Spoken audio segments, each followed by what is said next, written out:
Now, we know that we have this LIBOR scandal, that is the setting of interest rates, but don't worry, it only affects $550 trillion worth of assets.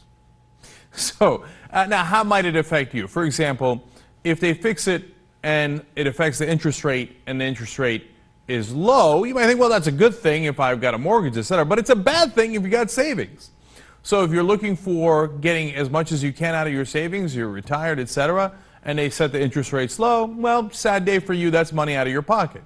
Now, if they set them high, which is less likely, but it happens, well, then if you have a mortgage, as an example, or you have other debt, well, your interest rate's higher, and that's money out of your pocket.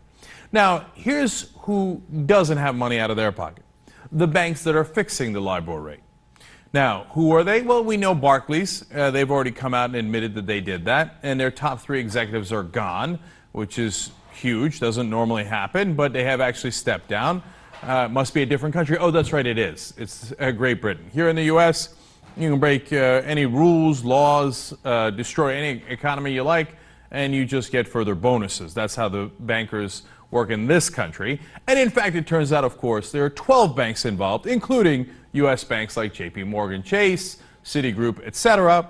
But you say, hey, look, that hasn't been proven yet, and the poor regulators here in the U.S., they didn't know anything about it. I mean, if the Fed had known something about this, something as colossal, setting interest rates for almost all the assets in the world, I mean, $550 trillion. Now that includes derivatives, so it's a bit perverse in that sense, because that's just totally throws off the scale. But nonetheless, it's a gigantic portion of our economy and our interest rates that are set by LIBOR. So, the Fed obviously would have taken action. Oh, wait, I'm hearing, oh, no, they didn't take action and they knew about it. To which, of course, I say, of course, they didn't do anything. And of course they knew. So here are your awesome quotes. Now, remember who's the head of the New York Fed when they find out about this apparently in 2007 and 2008. You know who it is? Tim Geithner, current Treasury Secretary. If you need someone to cover a banker's ass, there is no better blanket than Tim Geithner.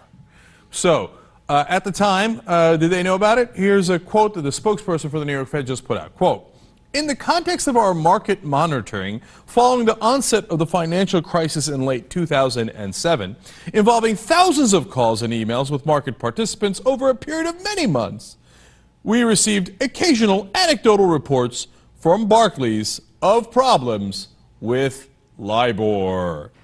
In other words, yes, we absolutely knew. But there were thousands of emails, and it was over a course of many months. I mean, this little thing about fixing the global interest rates. Who could get to that? Really? I mean, that's the whole point, right? To make sure that these banks aren't cheating? No, well, of course, if you know how the Fed works, it's the exact opposite. The whole point is to allow the banks to cheat and to get all the advantages, because who's on the board of the New York Fed? Well, it's all of the top bankers. So they get to set the rules for themselves. And then they get a lackey, a tool like Tim Geithner, who they appoint as the head and go, well, he's not a banker. Look at that. He's very independent. Everybody else on the board nominated by the top banks. And golly gee, it turns out our tool, Tim Geithner, let us cheat. Wow, who could have guessed? Well, how about 2008? Well, the spokesperson for the New York Fed continues. In the spring of 2008, following the failure of Bear Stearns and shortly before the first media report on the subject, we made further inquiries of Barclays as to how LIBOR submissions were being conducted. We subsequently shared our analysis and suggestions for reform of LIBOR with the relevant authorities in the UK. In other words, we totally knew what was going on with LIBOR. Not only did we know there was a problem, we even sent in suggestions for how to fix it. Now, did you do anything? Did you take action? Did you go to the banks and say, hey, you stop fixing the LIBOR rate? I'm the New York Fed, the most powerful institution when it comes to banking in this country and perhaps in the world. Nope, didn't do a damn thing. Why? It's the same old Tim Geithner excuse he uses every time. Mike, it could have hurt the banks. We were in 2008. We were in a perilous state. And if we had taken action then, and the banks were already in bad shape, and then if they didn't artificially keep the rates really low so that their balance sheet looked better, they might have gone under.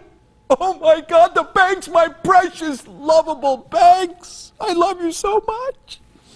I think that not only is Tim Geithner a blanket for the banks, he has a blanket called the banks. And he snuggles up with it every night. Oh, like, oh, the precious, precious, I need you, banks, I need you. Like, he does this mantra for himself, like, Wall Street is Main Street, Wall Street is Main Street, Wall Street is Main Street, I'm trying to protect the American people. Nonsense. Wall Street is not Main Street. We don't need these banks. Iceland proved it. They had a disaster in terms of finance because of their top banks. And here's what they did. They arrested the bankers and even went after their government officials who had not taken enough action. And after nationalizing the banks and then putting them back out, right? So they're not going to keep the banks forever. That's not the point. Nobody's interested in that kind of socialism, right? It's the whole point is to fix the system so that it works again. Guess what happened? Iceland recovered. One of the best recoveries in the world right now. So of course there's another way if you actually care to protect the citizens of this country rather than the bankers. But Tim Geithner has, if you're being generous to him, totally confused those two missions. If you're not being generous, he's in on it.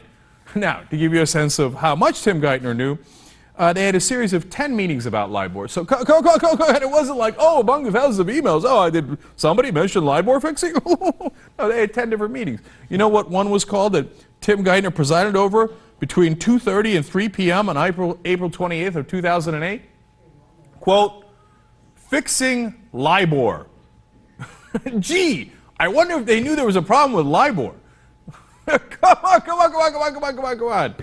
So, as usual, our Fed complicit in the banks cheating. No one will be punished on our end because the banks actually run our government. They will gain all the advantages and they will suffer none of the consequences. Business as usual.